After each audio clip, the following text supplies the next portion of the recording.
Hello, everyone. It is my great pleasure to introduce you today Bruno Lombard, CNRS Research Director in LMA, Laboratoire de Mécanique et Acoustique de Marseille in France.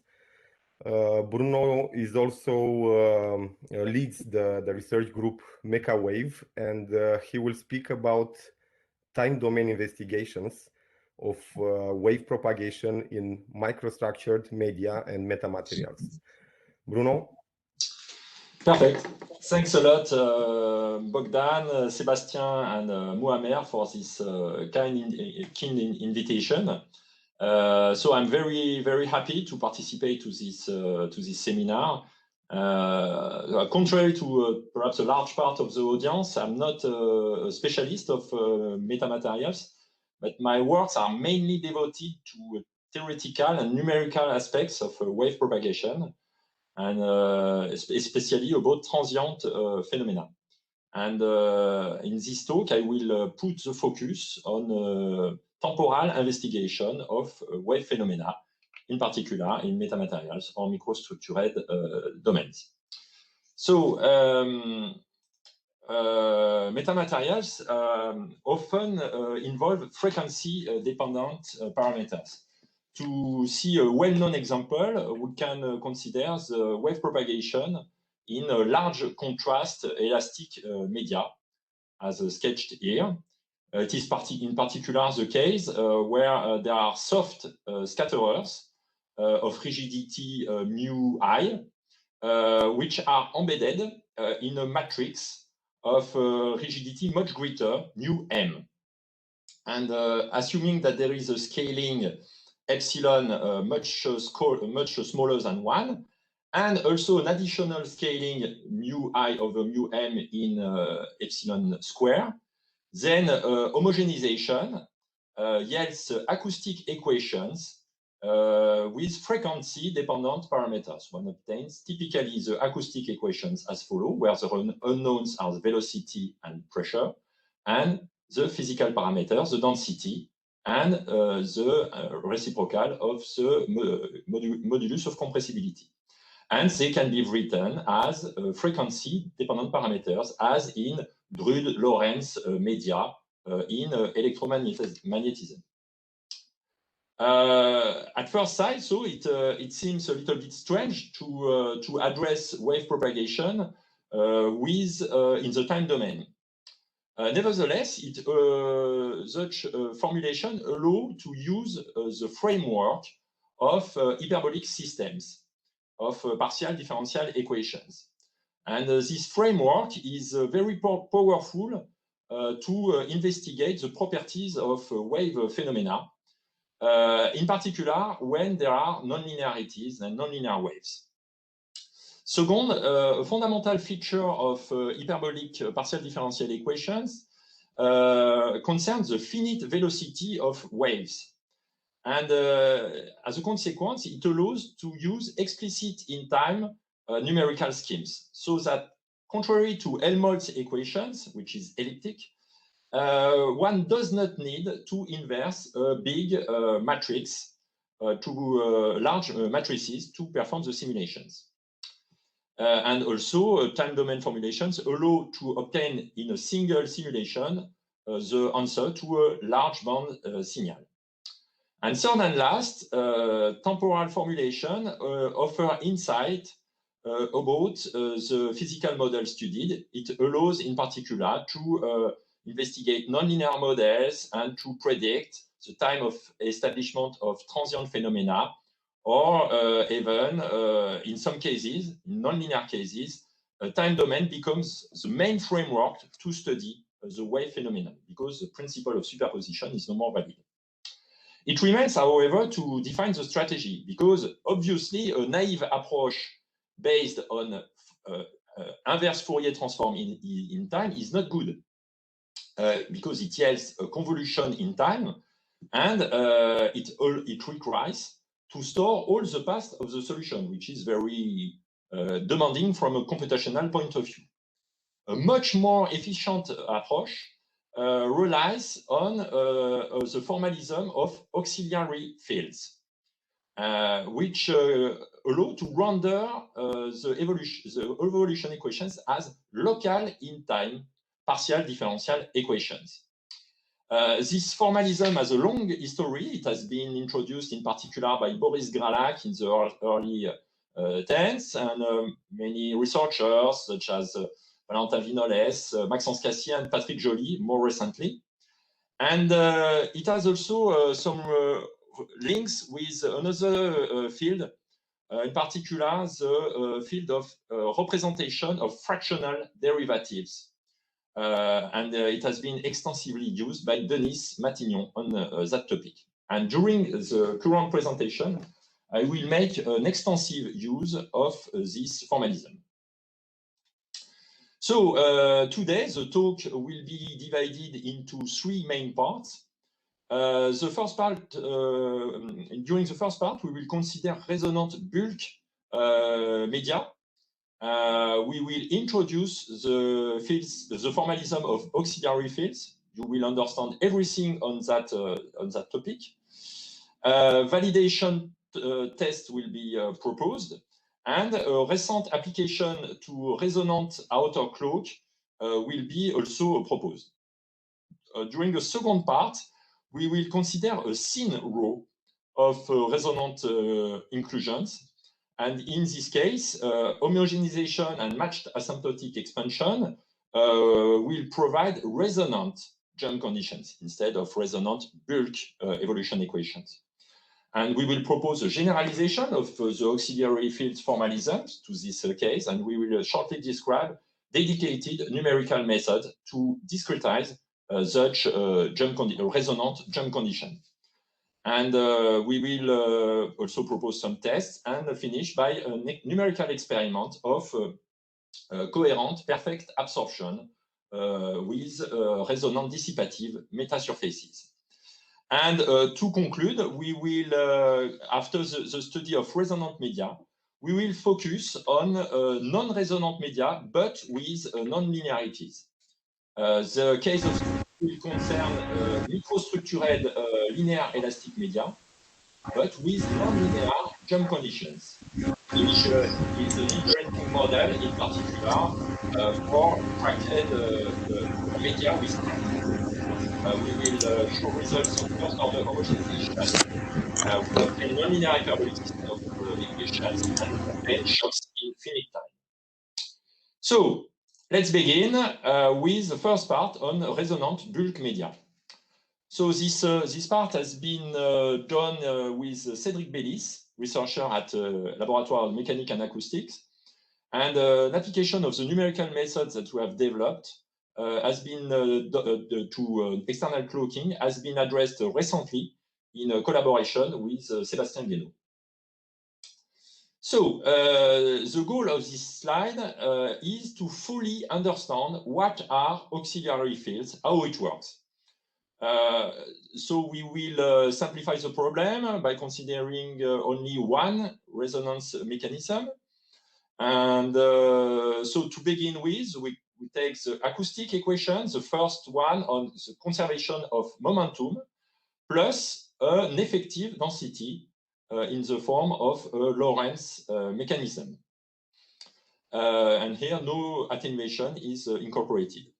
So these 2 equations can be merged together to lead to this new frequency domain formulation by introducing an auxiliary field W star. It's equivalent, and this equation with an additional equation on this new auxiliary field. And after one performed formally an inverse Fourier transform in time, and one directly obtains a new momentum equation with a new time derivative here, and the equation of a resonator forced by the unknown velocity. So a similar procedure can be followed for the second equation of acoustics, following from the conservation of mass, and with the effective compressibility. One introduces an auxiliary field R, which is involved in these new equations of conservation of mass and this new equation for the auxiliary field R. In this case, note that we have considered a parameter of attenuation, gamma, which is involved here. In practice, we prefer to have only first-order equations. It's more efficient from a numerical point of view, and it's more related to the theoretical framework of hyperbolic systems. So we introduce additional auxiliary fields U and Q, which are the time derivatives of the auxiliary fields. And at the end, we obtain the equations on the right here, which can be written compactly under the following form, where there are only first order time and spatial derivatives and a source term and forcing. In comparison with the acoustic equations with time-dependent parameters and convolution products on the left here, the memory requirement is obviously greater. It is increased by a factor 3. But in counterpart, one can notice that the auxiliary fields satisfy only ordinary differential equations and not partial differential equations. And solving ordinary differential equations is much less costly than PDE. One can solve them explicitly. So as a consequence, the CPU extra cost due to the auxiliary fields is very, very small compared with usual non-dispersive acoustics. One Lorentz mechanism for kappa and for rho requires only typically 10% of additional CPU in 1D. So concerning the properties, the framework of hyperbolic systems yields directly theoretical results. First, one obtains quite easily an energy balance written as follows. One recognizes the usual kinetic velocity, kinetic energy and potential energy terms, but new terms also are involved based on the auxiliary fields. The total energy is obviously concerned, except if there is a parameter of attenuation in the effective parameters, in which case a part of the energy is dissipated with time. A second property, very easily obtained, concerns the existence, uniqueness, and smoothness of the solution. Usually, such mathematical results are obtained by following the Hill-Yoshida theory of maximal monotone operators, which is a standard tool of functional analysis, but quite technical and lengthy. And here, using directly the Friedrich theory on symmetric hyperbolic systems allows to get directly the results. So the numerical resolution of the system so obtained is an interesting subject in itself, but obviously I won't enter into the details. It's not the subject today. I will just emphasize some basic things.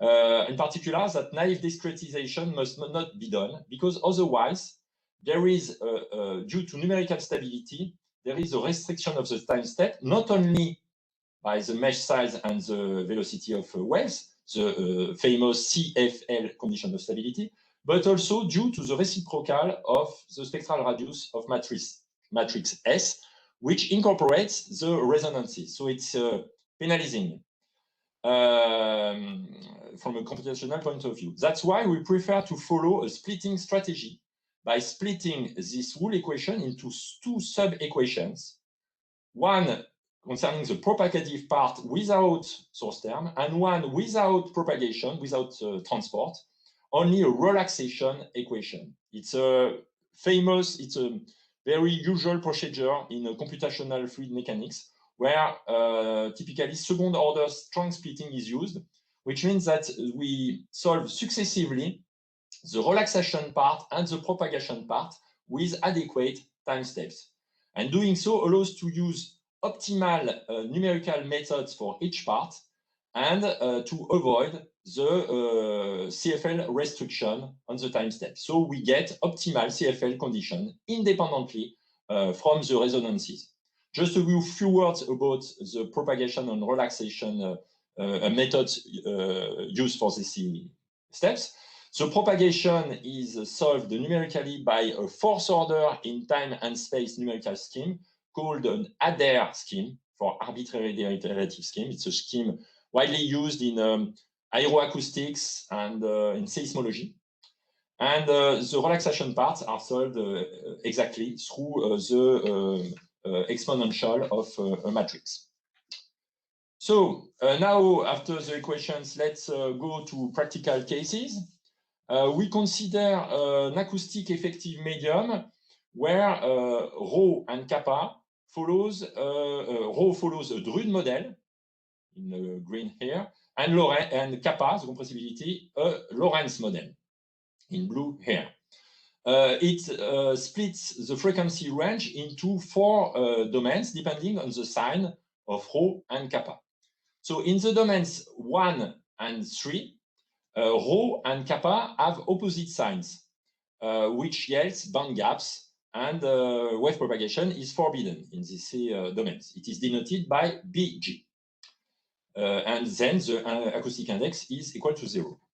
In the domain 2, the signs, the kappa and rho are both negative, which leads to counterpropagative waves and negative index materials. It is denoted by NIN for negative index material.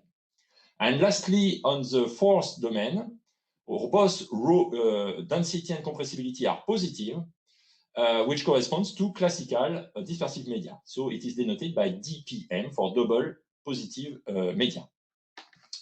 In practice, the waves are excited by a source point with a given source evolution G. The source G is a smooth, truncated sinusoid with a central frequency Fc.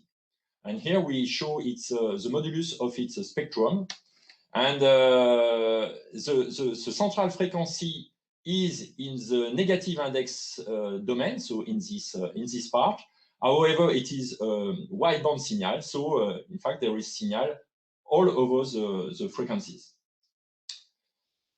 So as a first example, we consider a very simple 1D homogeneous medium. The source is at the center of the domain, and the features are snapshots of the pressure at a given time. So on this feature, the parameter gamma of damping has been neglected. So there is conservation of energy. And on the right, on the contrary, there is damping, so that there is a diminution of amplitude. In both cases, the numerical solution is compared with the semi-analytical solution obtained by Fourier method.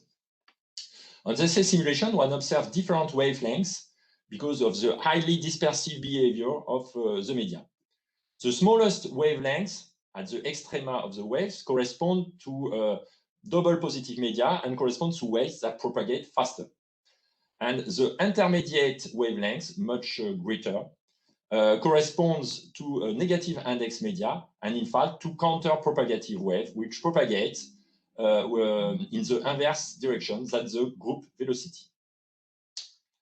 A second example concerns a discontinuous one-dimensional medium. There is an interface at the center of the domain which separates the left part where it is the usual acoustic equations non-dispersive, and the right part which has the same properties than in the previous slide. So it's a resonant bulk medium. At the initial time, a right-going wave lies in the acoustic medium, and so without any dispersion. And as time increases, in fact, it's in this direction. So we see the things like seismograms in practice. So we see the wave propagates and then interacts with the interface. There are reflected and transmitted waves. And the transmitted wave is dispersive, obviously, and gives rise to counter-propagative waves, which propagate from the right wavefronts toward the interface and interact continuously with the interface, which generates, in turn, continuously reflected waves in the non-dispersive medium, which advect the dispersive features. The right feature is the same, but with damping. So we observe a little bit smaller amplitudes. As a third example, we go on dimension 2, and we consider the famous lens proposed by John Prendley. Perhaps more illuminating is to see directly a small film. So I will try this one. Okay. Do you see the films? Yeah. So a source is put in the left acoustic medium, which has the same properties and on the right side. It's usual acoustics. It emits a pure monochromatic wave. And at this frequency, the medium in the sandwich medium, which is resonant, has an acoustic index -1. And as is well known, there is progressively focalization of the source point towards the center of the sandwich medium, and progressively also construction of an image point symmetrical towards the source in this part. So we observe progressively the interference patterns. On the sandwich medium, we see the counter-propagative waves, many things like that. And progressively, we see that the field is reinforced here. And I will go directly to the end. And at the end, so we have this feature, this source point, which is symmetrical to the image point, which is symmetrical to the source point. And after we can play by looking at perturbations of such cases. And here we play with geometrical perturbation. So we consider instead of straight interfaces, we consider, for instance, sinusoidal lines with periods and amplitudes which are quite similar with the period of the wavelengths of the source. It has no particular physical meaning, it's just to see the effect. And once again, we see progressively the construction of an image source in the middle, the image points in the middle, and after construction on interference patterns on the right side. So I go directly to the end, and at the end, we observe the famous image is greatly perturbated, but we see once again in the center this source image, and one can imagine also that it is the case here, but also many diffraction patterns. To conclude this part on resonant bulk media, we consider a recent investigation of external cloaking done in collaboration with Sébastien Guénaud. Here we use space folding with a non-monotonic transform, as previously studied and proposed by different authors, but in the quasi-static regime. So on the left of this drawing, there is a core shell system in the physical domain with an external cloaking region with a dashed area. And on the right, there is a transformed domain with a virtual folded region in green. So the recipe to realize such a folding is this space folding is written here, where we see that the shear modulus is negative and constant in the shell, here, -1, and the density is also negative, but it must vary radially, as follows. And to emulate such parameters at a given frequency omega0, it suffices to consider the Drude medium with adequate parameters and to simulate with the tools that I have presented previously with auxiliary fields. Once again, I can present simulations. So before sending the film, one observes a source on the left upper part and the core shell here, and one sees small scatterers all around the on the left part of the cloak. So I will send only one film with the scatterers and the cloak. So let's go. Yes, there is a source here, which is switched on and emits monochromatic cylindrical waves. And so we see the pressure long times, the interaction of the transient waves with the scatterers, and the elastic and the cloak. And progressively, one sees that purely cylindrical features are recovered as if there were no cloak and no scatterers. I have forgotten to mention that it's Dirichlet scatterers which are highly emitting. If we perform simulation only with the scatterers, it diffracts a lot. So we see that at short time, the cloak doesn't work, and we must wait a sufficient time. And here we see a close-up of the acoustic of the pressure inside the shell and near the scatterers. And we see the interaction of surface waves or plasmons with the scatterers in the cloaking region. So it's with that I end the part on the resonant media. And now we will consider a second part dedicated to the time domain investigation of resonant media. Of resonant metasurfaces. So instead of filling the whole bulk domain, the resonances are now located on a small zone, a codimension 1, along one line. It is sketched here, where with the interaction of a plane wave in non-dispersive media with a dispersive resonant interface. These works have been done in collaborations with different people, and especially around the PhD thesis of Marie Touboul.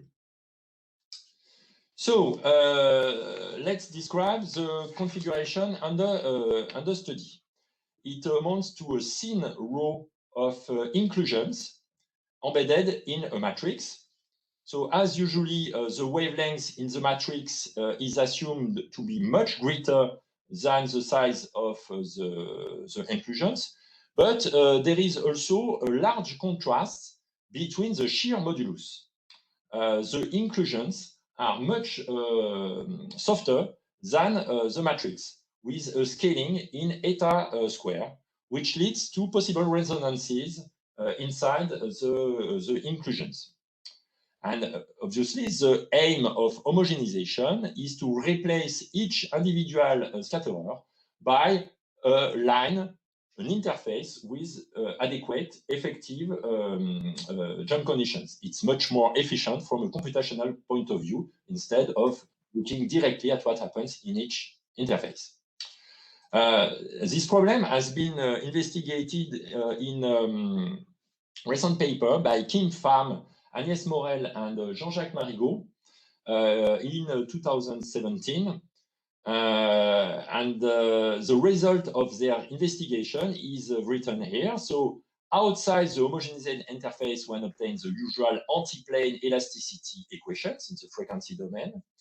And along the interface, the originality is that they obtain effective jump conditions on the Fourier transform of the velocity and of the stretches, which involve the normal and tangential gradients of the fields along the interface, the 5 terms here, and the effective parameters B, B2, S, C1, and C2 follow from the resolution of cell problems performed before the simulations. And a fundamental feature of this resonant configuration concerns the last term here in red, D inf T, which is frequency dependent and written as follows. We see the frequency here and here. And it involves a contiguous infinite set of resonances which are related to the Dirichlet problem inside the inclusions. So in this work, there was no attenuation. However, it's interesting also to see the impact of dissipation on the interface jump conditions because of two reasons. The first reason is that in real device, there are always dissipation effects. And also, it may be interesting to consider dissipation in view of noise reduction applications. I mentioned in particular many interesting works done at the Lohm Laboratory, in particular around Vicente Romero Garcia and his co-authors. Here we have considered a very simple model of attenuation in the inclusions as follows. When gamma is infinite, then one recovers the case previously studied. There is no damping, whereas small gamma corresponds to large values of attenuation. So the process of homogenization and matched asymptotic expansion has been done again. And at the end, the result is that nothing is changed except the effective frequency-dependent coefficient. Here it was in the implicit case, and here it's in the dissipative case. And we see the introduction of new terms depending on gamma, which are written in red. Now, time energy analysis can be performed, and one obtains the following balance. The total energy in the homogenized medium is split in two parts. There is a bulk energy EB outside the interface, as usually, and the surface and the interface energy EI. And this quantity, in fact, takes into account in memory the mechanical energy originally present in the microstructure. And if the damping parameter tends towards infinity, then the mechanical energy is conserved, otherwise it is dissipated. And moreover, by following variational methods, one can prove some relations concerning the effective coefficients. One can prove that B is always positive, and that S is always greater or equal to C2 if A is greater than E. A is the thickness of the interface, which must be enlarged for energetical reason, and E was the original width, thickness of the microstructured inclusion.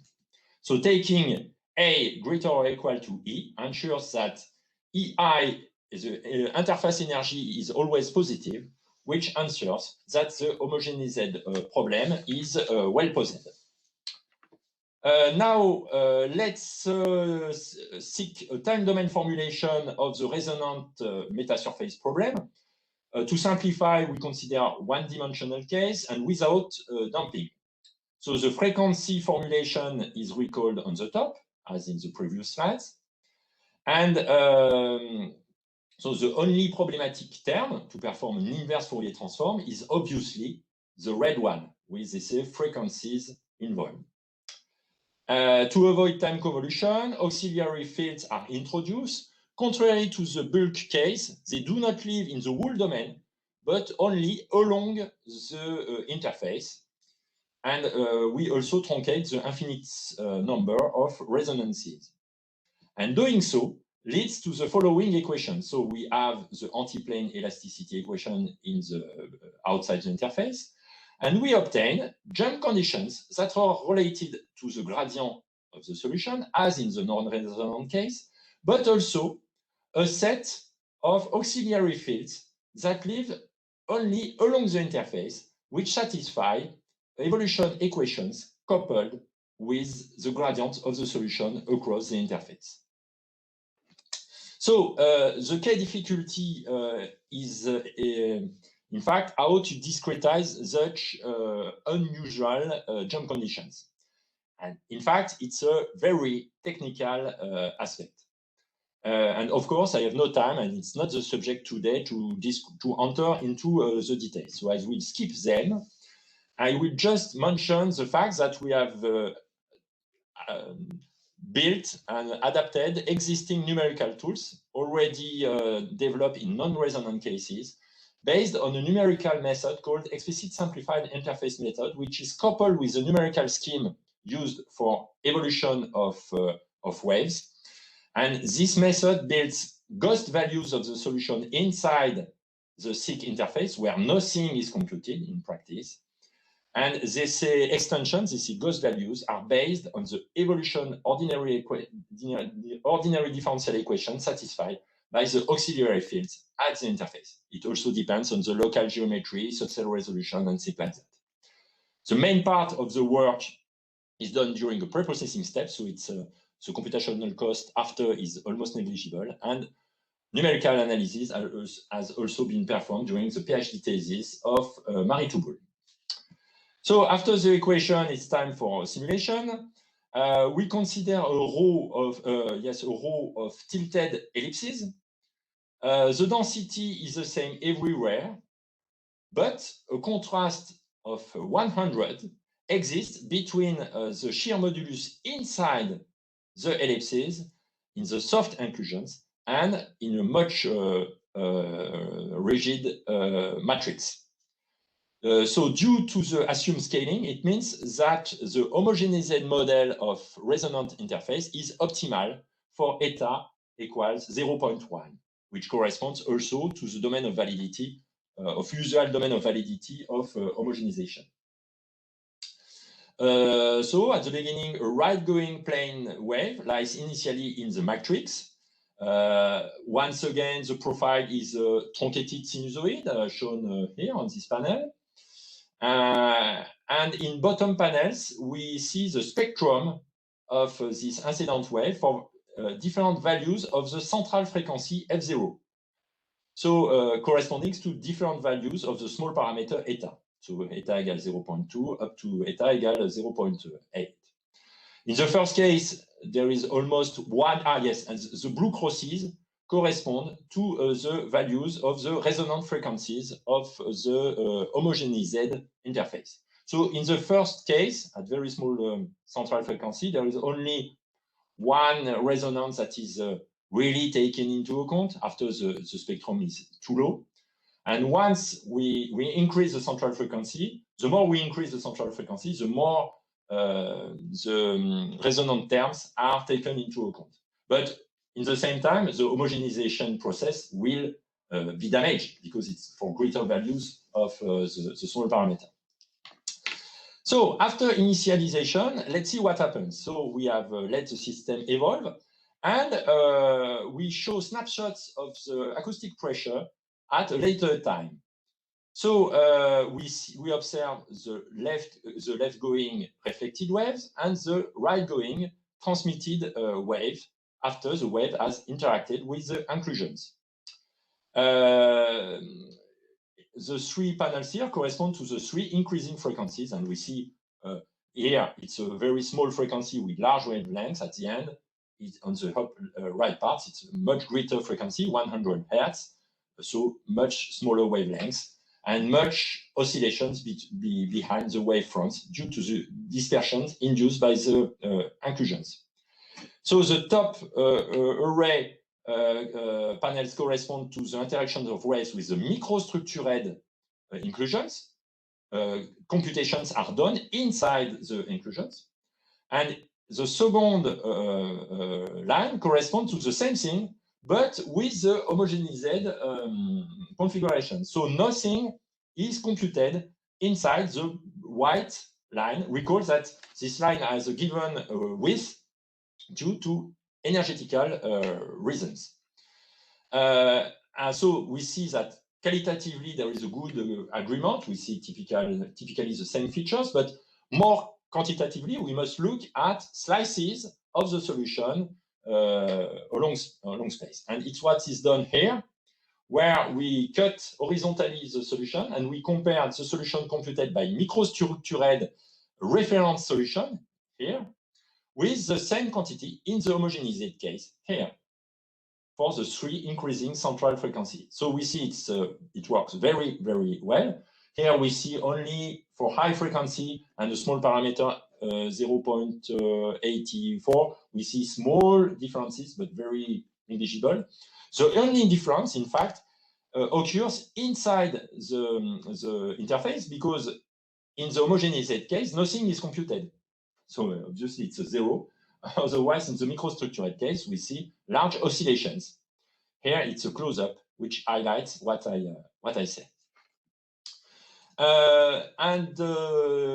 Yes, after the case of plane waves on a plane array of inclusions, let's consider a less academic case because, in fact, in the previous one, there were many symmetries. And due to the symmetries, some terms in the effective jump conditions vanished. And to excite and involve all the terms, we will destroy the symmetries by considering a source point denoted by a cross here, which will emit cylindrical waves. Here we consider only one central frequency in the worst case, which means the highest value of the small parameter eta. And in the top, we show snapshots of the solution at different times in the homogenized case, and the same here for the microstructured case. And we see qualitatively a very good agreement. And in the reference papers I've given on the webinar site, you can see also comparisons of slices which have exactly the same quality than in the previous case on a plane interface. The two sets of simulations were mainly validation tests to highlight the phenomena at hand. Here we will consider a more practical case focused on attenuation. But to simplify, we will consider it in one dimension. So one advantage of homogenization is that it yields a set of interface jump conditions, and we are able to compute easily reflection coefficients and transmission coefficients. And hence, we can compute easily the scattering matrix written as follows. And studying the scattering matrix provides very interesting insight, as illustrated in many recent works around Vicente Romero Garcia and his co-authors in the law. So, for instance, the poles of the determinant of the scattering matrix, they lie in the upper complex plane. They are denoted in red here, and they are close to the values of the resonant frequencies. And in the same time, the zeros of the determinant are complex conjugate. When there is no attenuation, they are complex conjugate of the poles. So they lie in the lower complex half plane. They are denoted in blue here. And when attenuation is increased in the system, then the zeros, the blue parts here, will move in the complex plane. And there will be a critical, for each zero, there will be a critical value of the damping parameter where they will cross the real axis. So this zero has moved, and then it crosses, and after it can continue. And physically, this crossing corresponds to a critical coupling between the intrinsic losses of the inclusions, of the metasurface, and the energy leakage of the resonators. So based on that topic, we will consider a homogenized resonant interface in the center of the domain, this solid line here. And at t equals 0, a source on the left part of the domain is switched on. It is denoted by a cross here. And it will emit a purely monochromatic signal at the first resonant frequency. I also make a green arrow here to denote at the time of the simulation the separation between the incident wave that has already reached the left part of the computational domain and the reflected wave. We can compute it by purely geometrical computations. So on the left top panel, no damping is inserted in the homogenized interface. And one sees that after a small transient, then the transmitted wave tends towards 0, as theoretically predicted. In this case, we know that the transmission coefficient is equal to 0. And one observes also that the waves between this green arrow and the interface is greater than the incident wave, which means that there is a non-null reflected wave.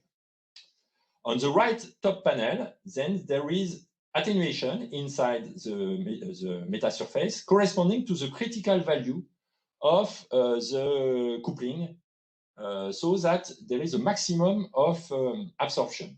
And one measures, if indeed, an attenuation alpha equals 0.5, which is optimal for when one uses a one-sided forcing. Now, to obtain a better and a total attenuation, one must consider two-sided forcing with two sources on each side. So they say two crosses. On the left bottom panel, there is no attenuation as in the upper one, and one sees the non-null reflected waves. And here we have the two sources, and there is an optimal value of attenuation inside the metasurface. And one sees that the incident plus reflected wave here is no greater than the incident wave, except here there is a small drop off because of the time establishment of the periodic regime. So it means that there is no reflected wave. It illustrates the fact that the reflected waves have been totally absorbed. It is an illustration of the well-known phenomenon of coherent perfect absorption. So now we reach the third and last part of the talk. After many discussions on about resonant phenomena in the time domain, we are going to end with a quite different subject concerning the microstructured domain with non-resonant media, but non-linear jump conditions.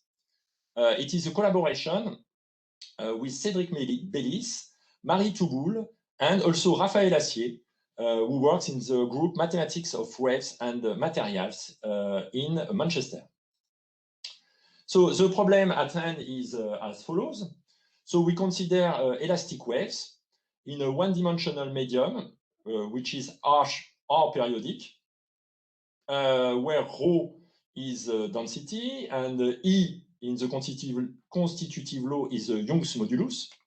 And usually authors assume continuity of the displacement U and of the stress sigma at each interface. But here, on the contrary, we model imperfect contacts or cracks by using non-standard jump conditions. These conditions are written as follows. So one sees that there is a jump of the stress sigma, which is related to the mean value of the velocity at the interface, and it involves an interface effective parameter m, of sort of mass. And also, here it's a linear jump condition, but the second one is non-linear.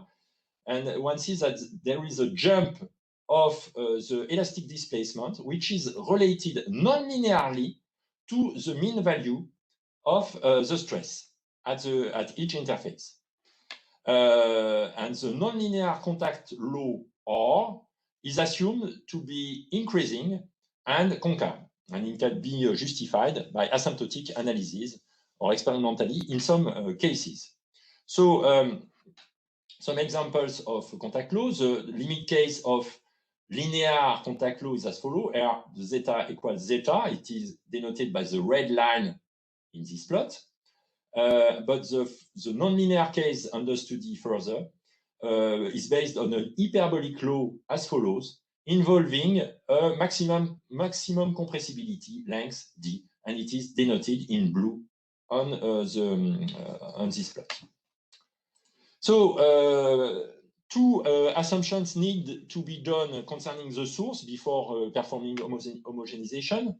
First, and as usual in practice, low frequency is assumed, which means that there is a small parameter eta, so that there is a separation of scales. And second, due to the nonlinearity of the cracks, amplitude has an influence. So the results will depend on the amplitude of the forcing. And here we assume that there is still a low amplitude forcing, sufficient to excite the nonlinearities, but not too much in order to avoid expansion terms scaled with eta, in which case our analysis wouldn't be valid. And then to scale asymptotic expansion yield the following result, which means that up to first order in eta, the total solution writes as the sum of two terms. The zeroth order solution which satisfies an effective nonlinear wave equation evolving at the slow scale x and with a nonlinear effective constitutive law. And the first order field is the sum of a mean field excited by the zeroth order solution, and also which evolves at the slow scale x. And there is also a contribution of a nonlinear corrector evolving at both scales, and in particular at the fast scale, which allows to capture the small scale evolutions at the size of the microstructure.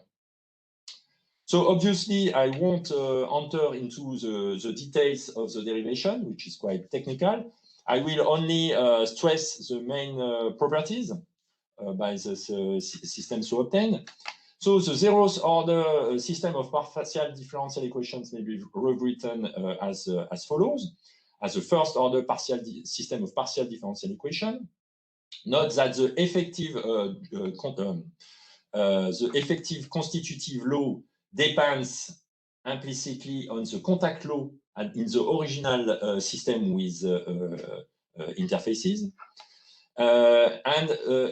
It's interesting to notice that this system is very similar to a famous system in computation in fluid mechanics called the PACE system, which describes isothermal or isentropic flows deduced from the Euler equations. So one can reuse the known properties of such system.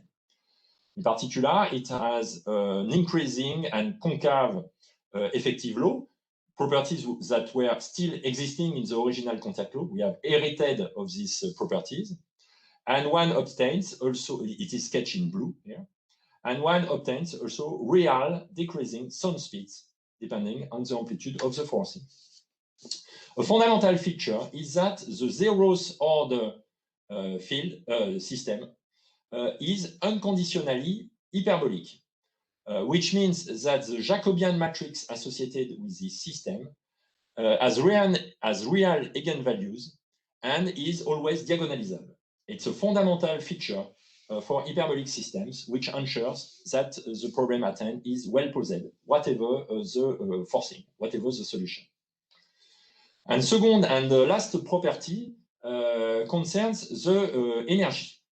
In both microstructured and homogeneous medium, one can perform energy analysis, and one sees quite similar terms. One recognizes terms of kinetic energy, potential energy, and also terms keeping in mind the mechanical energy of the cracks here and here, which is recovered here.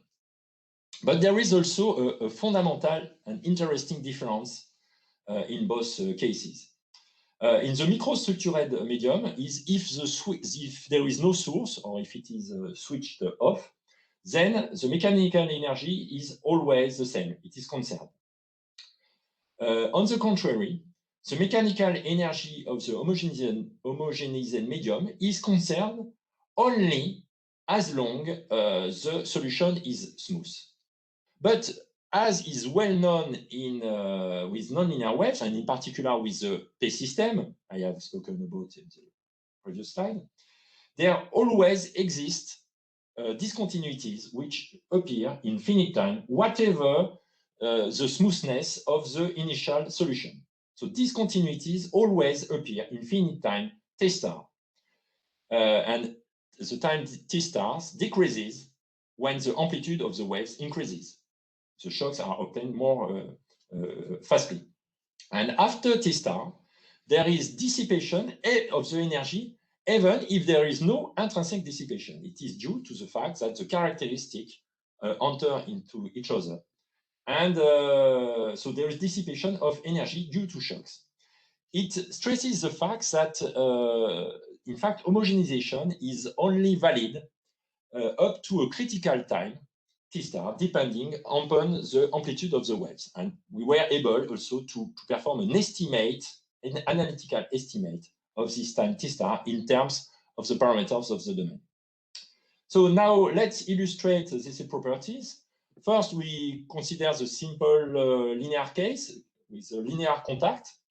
Each line here corresponds to a linear interface where jumps of velocity and of stress are related linearly to the mean values of the stress and velocities. So here it's the source was at the center of the domain. It was always the same truncated sinusoid. It has emitted right-going and left-going waves. And in the right top panel, we do the same, but with the homogenized first order solution. One recognizes small scale evolutions there. To be more quantitative, we compare both solutions and we make a first scale up on the right going wave. And here we compare the microstructured solution in blue circles with the first order homogenized one. And one observed that it's very, very accurately described. And we can do another close up on this part, corresponds to this panel. We see three curves.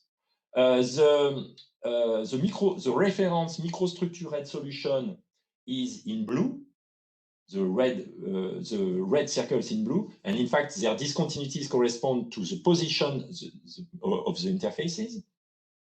The green red line, which evolves at the slow scale, corresponds to the zeroth order homogenization. We see that it's quite not bad.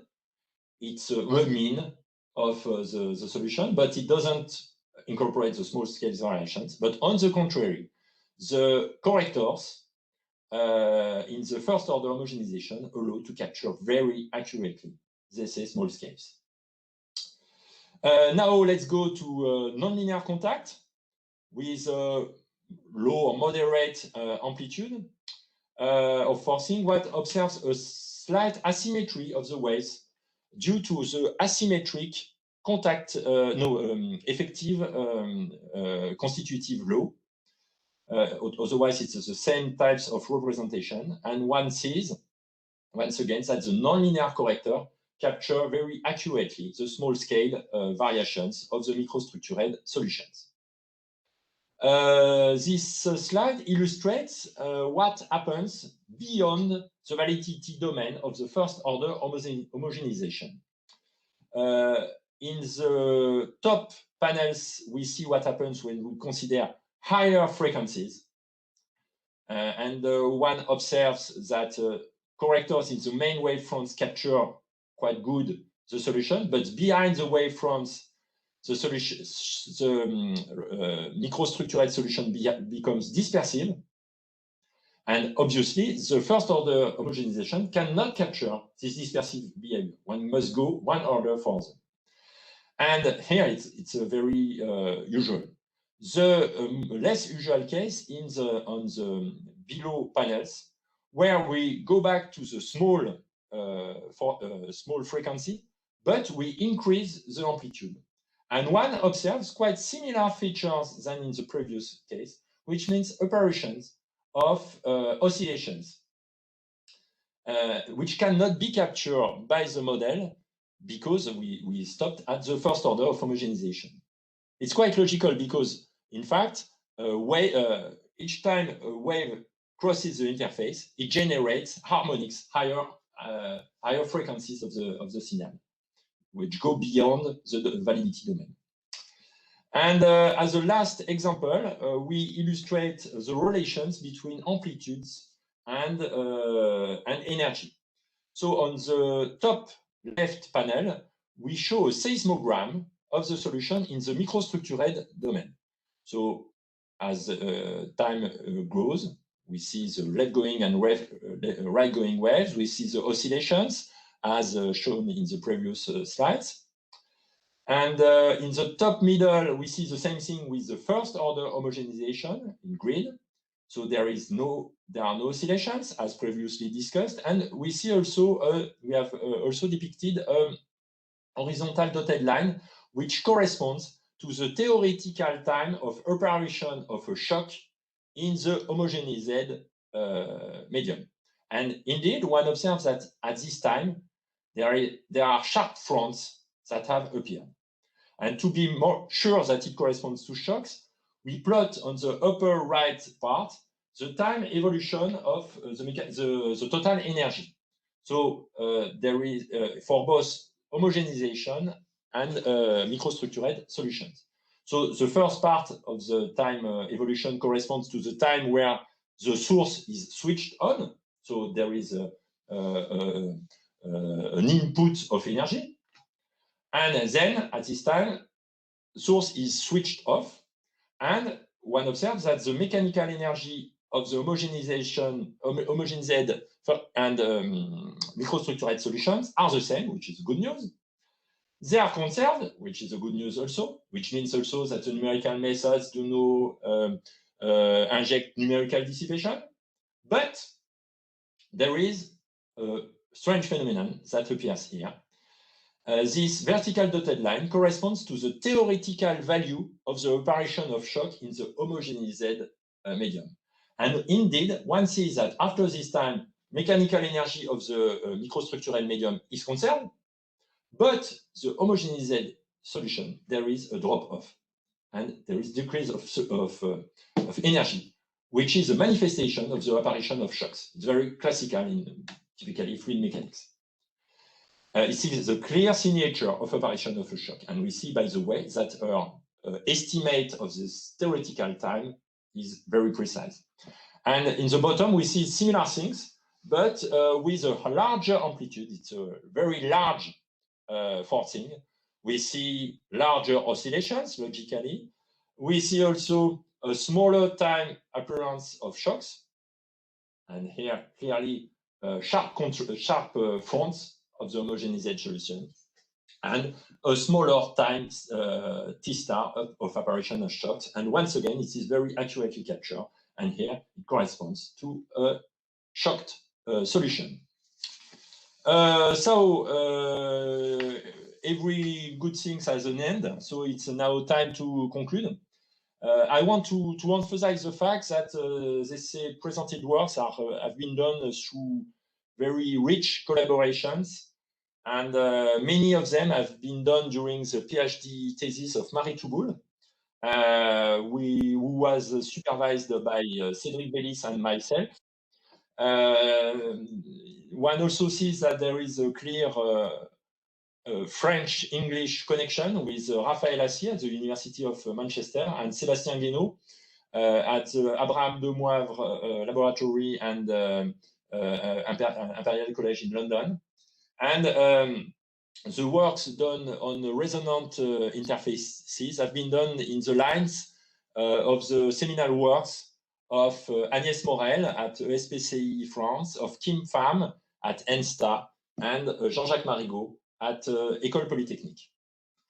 So I will now conclude by saying that I have presented a survey of temporal investigation of wave phenomena through metamaterials, resonant metamaterials, or microstructured media.